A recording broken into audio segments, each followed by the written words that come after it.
آؤ تابوت محمد کا اٹھاؤ لوگو، ہائے رسول اللہ، ہائے رسول اللہ، آؤ تابوت محمد کا اٹھاؤ لوگو، اے کام برس رہے ہیں تابوت پر حسن کے، اے کام برس رہے ہیں تابوت پر حسن کے۔ اپنے آپ کو پیش کیا جب اپنی وفات سے 2 یا 3 دن پہلے اس حالت میں مسجد میں آئے۔ دیکھیں، غدیر خم کے میدان سے آتے ہی رسول خدا بیمار پڑ گئے۔ اب یہ تحقیق فی الحال چھوڑ دیجئے کہ اچانک پیغمبر کو کون سی ایسی بیماری لاحق ہو گئی۔ ابھی حج کر کے آئے ہیں، اور حج بھی پیغمبر نے جس انداز سے کیا، جوان صحت مند آدمی اتنے جوش سے حج نہیں کر سکتا۔ رسول خدا کا وہ حج میں ہمیشہ مکے میں بیان کرتا ہوں، بڑا دلچسپ بھی ہے وہ واقعہ۔ 3 دن لگتے ہیں رسول کی حج کو لے کے، جو غدیر خم کے میدان میں پالان شجر کے ممبر پہ اتنے اطمینان سے بیٹھا ہے کہ ہاتھ میں علی کو اٹھا رکھا ہے، مجمع بے جانے رسول پورا خطبہ دے رہے، وہ مدینے آتے ہی کیسے بیمار پڑا، اور ایسی بیماری کے بستر سے اٹھنے کے قابل نہ رہے، بڑھتی جا رہی ہے بیماری۔ سفر کا مہینہ شروع ہو گیا، پیغمبر کے بخار اور بیماری میں اضافہ ہو گئے، یہاں تک کہ وہ مدینے والے جو صبح و شام پیغمبر کے چہرے کی زیارت کے عادی تھے، اور صبح و شام بھی میں غلط کہہ گیا، ہر نماز کے وقت مسجد میں آ کے زیارت کرتے، ایک دم زیارت رسول خدا سے محروم ہو گئے۔ میں نے کہا تھا کہ مدینے میں سلمان جیسے اصحاب بھی ہیں، تڑپے جا رہے ہیں کہ جو ثواب اور فضیلت ہمیں روزانہ ملتا تھا، کئی بار ملتا تھا دن میں، پیغمبر حجرے سے نکل ہی نہیں رہے، ایک دم مدینے میں اعلان ہو گئے۔ مدینے والوں، رسول خدا نے یہ اعلان کروایا کہ سارا مدینہ مسجد میں آ جائے۔ آج میں ان سے ایک مختصر خطاب کرنے والا ہوں۔ پیغمبر کا خطاب بھی اپنی جگہ ہے، لیکن اگر پیغمبر صرف اتنا بھی کہتے کہ آج میں 1 منٹ کے لیے اپنی جھلک دکھانے آیا ہوں، تب بھی سارا مدینہ دوڑ کے آ جاتا۔ تاریخ یہ کہتی ہے کہ مدینے میں رسول کی زندگی میں اتنا مجمع کبھی نہ ہو، ساری مسجد بھر گئی۔ 2 مہینے سے پیغمبر کی زیارت سے محروم، اور جب پیغمبر کو حجرے میں اطلاع ملی کہ سب آنے والے آ گئے، تو پیغمبر اپنے حجرے سے باہر تشریف لائے۔ بدن میں اتنی طاقت نہیں ہے کہ خود سے چل سکتے۔ ایک طرف سے مولا علی نے پیغمبر کے کندھے کو سہارا دیا ہے، دوسری جانب سے پیغمبر کے چچا بنو عباس کے جد امجد عباس نے سہارا دیا۔ میں نے کہا نا، حج اور غدیر میں پیغمبر کے جسم کی دنیاوی طاقت دیکھیے، اور صرف 2 مہینے میں پیغمبر کی یہ کمزوری اور ناطاقتی دیکھیے۔ کچھ تو ہوگا، لیکن خیر۔ اور یہ چند قدم کا فاصلہ، منبر رسول دیکھیے گا جا کے مدینے کی مسجد، اچھا آدھے سے زیادہ مجمع تو دیکھے ہوئے، اور حجرہ رسول کا دروازہ، چند قدم کا فاصلہ، شاید اس منبر سے یہ پلر تک کا، وہ طے کرنے میں پتہ نہیں پیغمبر کو شاید آدھا گھنٹہ لگ گیا، چلا ہی نہیں جا رہا۔ دونوں جانب سے سہارا دیا، پھر بھی پیغمبر سے نہیں چلا جا رہا۔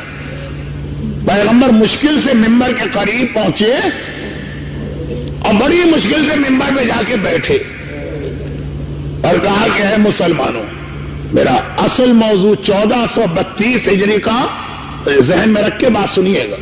کہا کہ اے مسلمانوں، اب بہت جلد وہ وقت آ رہا ہے کہ میں رفیق اعلیٰ اپنے پروردگار کی بارگاہ میں جانے والا ہوں، اور میں نہیں چاہتا ہوں کہ کسی کا کوئی حق میری گردن پر ہو اور وہ قیامت میں مجھ سے پوچھے۔ اللہ اللہ، اس سے بڑھ کر رسول قبر و قیامت کی اہمیت کیا بتائیں گے؟ شفیع المذنبین ہے، قیامت میں تو صرف رسول خدا کی بادشاہت چلے گی، کہہ رہے لیکن کوئی وہاں مجھ سے حق نہ مانگے، میں اس لیے تمہارے درمیان آیا ہوں کہ اگر کسی کو زندگی میں میری ذات سے کبھی کوئی تکلیف پہنچے، ذاتی تکلیف، تو وہ آ کے اپنا حق یہیں پہ مانگ لے، قیامت میں مجھ سے سوال نہ کرے۔ اس سے بڑھ کر قیامت کی سختیاں پیغمبر کیسے بتائیں؟ اب سارا مجمع پھوٹ پھوٹ کے رونے لگا۔ دو جملے آپ نے سنے، نہ آج مسجد النبوی میں آپ بیٹھے نہ رسول خدا کی زیارت کر رہے، تو آپ کی حالت یہ ہے کہ آپ کے گریے کی آواز میرے کان میں آ رہی۔ اس وقت کی مسجد میں لوگوں کی کیا حالت ہوئی ہو؟ جب سے پیغمبر مسجد میں آئے تھے بعض لوگ اسی وقت سے رو رہے تھے۔ جائیے کبھی کربلا میں آپ، ابھی وہ گنبد ہی نظر آیا اور آنکھوں میں آنسو آ جاتے ہیں، لوگ رو رہے ہیں رسول کو دیکھ کے۔ اور جب پیغمبر نے یہ جملہ ارشاد فرمایا، اب جو گریے میں اضافہ ہوا، مسجد میں کوہرام بپا ہوا، لوگ پلر اور دیواروں سے سر ٹکرانے لگے۔ یا رسول اللہ آپ کیسی بات کرتے ہیں؟ آپ نے تو ہمیں جینا سکھایا، آپ تو رحمت بن کے اپنے ساتھ برکتیں لائے، آپ سے کبھی کسی کے حق میں کوتاہی ہو ہی نہیں سکتی، مگر خالی زبان سے نہیں کہہ رہے، دل میں بھی یقین ہے۔ مگر ایک آواز آ گئی، یا رسول اللہ میں خود سے کبھی نہ کہتا، آپ نے 3 بار کہا جس کو مجھ سے حق لینا ہے لے لے، حق لے لے، حق لے لے، اس لیے ہمت کر کے کھڑا ہو۔ سارا مجمع چونکا، کون ہے یہ آدمی؟ سب دیکھ رہے ہیں۔ اس نے کہا یا رسول خدا، ایک جنگ کے درمیان مال غنیمت کو زیادہ جمع ہو گیا تھا، ہر مسلمان گھبرا کے دیکھنے آ رہا تھا کتنا مال غنیمت، بڑا مجمع ہو گیا، لگ رہا تھا کچھ لوگ مجمع میں دب جائیں گے یا گر پڑیں گے مال غنیمت پر۔ آپ کے ہاتھ میں کوڑا تھا، آپ کوڑے کو ہلا کے کہنے لگے دور چلے جاؤ، ہٹ جاؤ، یہاں قریب کوئی نہ۔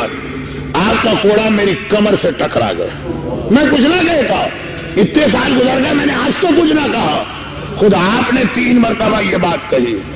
پیغمبر نے فرمایا اچھا میرا کوڑا تیرے بدن سے ٹکرایا، اپنا حق لے لے۔ کہا یا رسول اللہ میں آ رہا ہوں حق لے لے۔ قریب آئے، مسجد میں تو رسول کوڑا لے کے نہیں آتے، حسن و حسین کو جو ساتھ میں کھڑے، بیٹا میرے حجرے میں جاؤ اور جو میرا کوڑا ہے وہ لے کر آؤ، یہی کوڑا اس کے لگا ہوگا وہ لے کر آؤ۔ حسن حسین دوڑے دوڑے گئے، کوڑا لے کے آ گئے۔ نانا یہ ہے کوڑا، پیغمبر نے اس کے ہاتھ میں دیا۔ اچھا یہ بتائیے اس وقت مسجد کی کیا حالت ہوگی؟ کیا لوگوں کے گریے کی بھی کیفیت ہوگی اور اس سے لوگ کہہ نہیں رہے اے شخص تو کون ہے، تجھے پیغمبر کی ذات میں اتنا رحم نہیں آ رہا، پھر تو یہ بیمار بھی ہے، ضعیف بھی ہے، کمزور بھی ہے۔ اس نے رسول خدا کو دیکھا، یا رسول اللہ لوگ مجھ سے یہ بات کہہ رہے ہیں، اگر آپ کہیں میں واپس چلا جاؤں۔ پیغمبر نے کہا تم لوگ خاموش ہو جاؤ، قیامت میرا معاملہ، یہ وہاں حق مجھ سے لینے آ سکتا ہے، تم مت بولو، اس کو اس کا حق لینے دو۔ اب پیغمبر کا حکم آ گیا، سب خاموش۔ ایک ایک جملہ ہمیں عذاب قبر و عذاب قیامت یاد دلانے والا۔ پیغمبر کے قریب کھڑا ہے، کوڑا بھی ہاتھ میں آ گیا۔ پیغمبر نے کہا اپنا حق لے لے۔ کہا یا رسول اللہ حق تو پھر پورا لیا جاتا، جب میرے بدن پہ آپ نے کوڑا مارا تو میرے نچلے جسم کے اوپر تو احرام کی چادر کی طرح کی ایک چادر، اوپر کا بدن کھلا تھا، میرے ننگے بدن پہ آپ کا کوڑا لگا تھا اور آپ نے کرتا پہنا ہوا۔ پیغمبر نے کہا کوئی بات نہیں، کرتے کے بٹن کھولے، کرتے کو اس طرح سے اونچا کیا کہ پیچھے سے پیغمبر کی پشت نظر آنے لگی۔ مسجد کی عجیب حالت ہو گئی کیونکہ پیغمبر کا اب جو بدن نظر آیا، کمزوری کی وجہ سے گویا ہڈیاں ظاہر ہو رہی، اتنا کمزور رسول کھڑا نہیں ہو سکتا۔ کوڑا کون گستاخ ہے، لیکن کیا کرے، پیغمبر نے منع کر دیا۔ اور اس آدمی کی جو سب سے عجیب حالت ہوئی، جیسے ہی پیغمبر نے کرتا اونچا کیا، ذرا سا اپنی پشت کو کھولا، مہر نبوت نظر آنے لگی۔ ارے کوڑا ایک طرف پھینکا، طرف کے مہر نبوت کے اوپر کس طرح گرا، بوسے پہ بوسا، بوسے پہ بوسا، بوسے پہ بوسا۔ یا رسول اللہ بھلا میری یہ مجال اور ہمت تھی کہ میں آپ کے کوڑا مارتا، مجھے تو مہر نبوت کی زیارت کرنا تھی، اس لیے میں نے یہ بات کہی ہے۔ لیکن مسلمانوں کی چیخیں اب پیغمبر کے بدن کو دیکھ کے نکل رہی ہیں۔ پیغمبر نے کہا چلو، اور تو کوئی نہیں ہے، یہ کہہ کہ پیغمبر حجرے میں آئے، اور جیسے ہی حجرے میں آئے تو دیکھا کہ انتہائی پریشانی کے عالم میں میری بیٹی فاطمہ زہرا تڑپ تڑپ کے کبھی ہاتھ اٹھا کے کوئی دعا کرتی ہے، کبھی تڑپ کے مسجد کو دیکھتی ہے. کہا بیٹی تیری یہ کیا حالت ہے؟ کہا بابا ابھی حسن و حسین آئے تھے اور کہہ گئے تھے کہ نانا نے کوڑا مانگا ہے. میں نے پوچھا کیوں؟ تو کہا کہ ایک مسلمان نانا کے کوڑا مارنا چاہتا ہے. بیٹی نے اپنے باپ کی یہ حالت دیکھی ہے. عام مسلمان دیوار سے سر ٹکرا رہے ہیں، یہ تو فاطمہ جیسے بیٹی ہے. تڑپ کے کہا بابا ارے میں برداشت نہ کر سکی. میں نے حسن سے کہا تھا، میں نے حسین سے کہا تھا بیٹا حسین اپنے آپ کو آگے پیش کر دینا، کہنا میرے بدن پہ کوڑا مار لے، میرے نانا کے بدن پہ کوڑا نہ مار. بابا آپ کی کیا حالت ہے؟ پیغمبر نے واقعہ سنایا. میں صرف ایک جملہ یہاں کہتا ہوں اور پھر بس آخری 2 جملے مصائب کے. شہزادی یقیناً بیٹی کو باپ سے بڑی محبت ہوتی ہے. آپ نے سنا بابا کے بدن پہ کوڑا پڑنے والا، یہ بھی معلوم ہے کہ ہلکا سا پڑے گا. وہ آدمی کہہ رہا تھا نا کہ آپ کا کوڑا چھو گیا تھا میرے بدن، تو آپ برداشت نہ کر سکی. آپ کا بھتیجا سجاد تو اس سے زیادہ کمزور ہے. جب کوفہ و شام کے پورے راستے میں کوڑے کھاتے ہوئے جا رہا. شہزادی رسول خدا تو پھر بھی ایک مرد ہیں. ارے آئیے راہ شام میں آپ کی بیٹیاں زینب و کلثوم، آپ کی پوتی سکینہ کتنے کوڑے کھاتے جا رہے.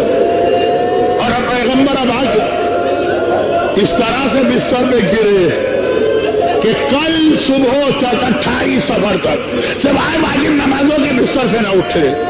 اور یہ 3 راتیں پیغمبر کی بڑی تکلیف میں گزری. بیٹی کے کان میں باپ کی ذرا سی آواز آ جائے. عام بیٹی کی کیا حالت ہے؟ یہ تو فاطمہ جیسی بیٹی ہے. اور یہ اہل بیت کا گھرانہ ہے. اہل بیت کے گھرانے کا مطلب آپ سمجھے. 21 رمضان کو میرے مولا کو نیند نہیں آ رہی. کلثوم نے دیکھا بابا بستر میں کروٹیں بدل رہا. گھبرا کے کہا بابا کیا تکلیف زیادہ ہے؟ کہا نہیں، مجھے ابن ملجم کے کرانے کی آواز آ رہی. ایسا لگ رہا ہے رسی کو زیادہ سختی سے باندھا گیا. جب تک کہ اس کی آواز بند نہ ہوگی اسے آرام نہیں آئے گا. علی کو آرام نہیں آ سکتا. جو اپنے قاتل کی آواز سن کے تڑپ اٹھے وہ اہل بیت، وہ بیٹی جب بابا کی آواز سن رہی ہے، ہر کروٹ پہ بابا کہہ رہا ہے تکلیف. بیٹی کی کیا حالت ہو. بڑی مشکل سے 28 صفر کی صبح پیغمبر کو 3 دن بعد اتنا آرام ملا کہ آنکھ لگ گئی. لیکن اللہ اللہ ادھر پیغمبر کی آنکھ لگی، ادھر دروازے میں کسی کی دستک کی آواز آئی. 3 دن میرا بابا تکلیف سے تڑپا. گھبرا کے فاطمہ نے آہستہ سے پوچھا کون ہے؟ آواز آئی میں رسول خدا سے ملاقات کرنا چاہتا ہوں. شہزادی نے کہا 3 دن کے بعد میرا بابا ایک لمحے کے لیے سویا. ابھی میرے بابا کو بے آرام نہ کر، تھوڑی دیر کے بعد آنا. خاموشی. پھر ایک مرتبہ آواز آئی. شہزادی نے پوچھا کون ہے؟ وہی بول رہا پیغمبر سے ملاقات کرنا چاہتا ہوں. شہزادی نے کہا ابھی میرا بابا سویا، تھوڑی دیر میرے بابا کو آرام کرنے دو. 28 صفر یعنی کل کا دن. جو ساری زندگی آپ نے مسائل سنے یہ کل کے مسائل ہیں. ایک بار تیسری مرتبہ بھی جب وہی آدمی کہتا ہے، فاطمہ کو جلال آ گیا. کہا کہ اے شخص میں بار بار بتا رہی ہوں میرے بابا کو بے آرام نہ کر. اب پیغمبر نے آنکھیں کھولی. فاطمہ بیٹی سے آنے کی اجازت دے. یہ وہ ہے کہ جب سے کائنات بنی ہے آج تک کسی کے دروازے پہ نہیں روکا. اس نے آج تک کسی سے اجازت نہیں مانگی ہے. یہ انبیاء کے دروازے پہ گیا، یہ اولیاء کے دروازے پہ گیا، یہ اوصیاء کے دروازے پہ گیا، یہ مقربان خدا کے دروازے پہ. آج تک کسی دروازے پہ نہیں رکا. لیکن یہ تیرے گھر کے دروازے کا احترام ہے. آنے والا بھی اپنی مرضی سے نہیں آیا، خدا کے حکم سے آیا ہے. لیکن پتا ہے خدا کے حکم پہ بھی عمل نہیں ہوگا جب تک کہ مرضی زہرا اس کے ساتھ شامل نہ ہو. بیٹی یہ ملک الموت ہے. فاطمہ نے کہا اچھا آ جا. ملک الموت آیا، رسول خدا کو لے کے گیا. ایک بار بیٹی نے دونوں ہاتھوں سے سر پیٹا. ہائے میرا بابا مارا گیا، ارے میں یتیم ہو گئی. ہائے یتیمہ فاطمہ.